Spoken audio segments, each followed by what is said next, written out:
ચાણસ્માના જિલ્લામાં ગેરકાયદેસર farm house પર બુલડોઝર.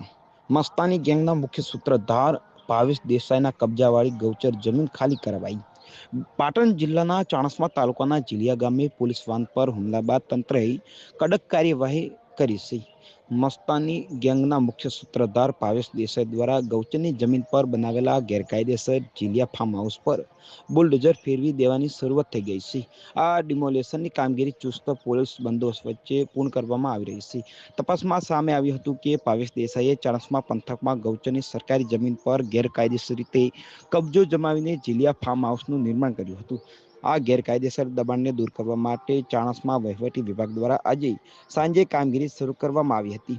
ગુનેગારોના આર્થિક સામ્રાજ્ય અને ગેરકાયદેસર મિલકતો પર તંત્ર દ્વારા કરવામાં આવેલી આ મોટી કાર્યવાહીથી અસામાજિક તત્વોમાં ફફડાટ વ્યાપી ગયો છે. હાલમાં સમગ્ર વિસ્તારમાં પોલીસનો લોખંડી બંદોબસ્ત યથાવત છે અને દબાણ હટાવવાની પ્રક્રિયા બે જેસીબી મશીન દ્વારા ગેટ અને દિવાલ તોડવાની કામગીરી ચાલુ છે.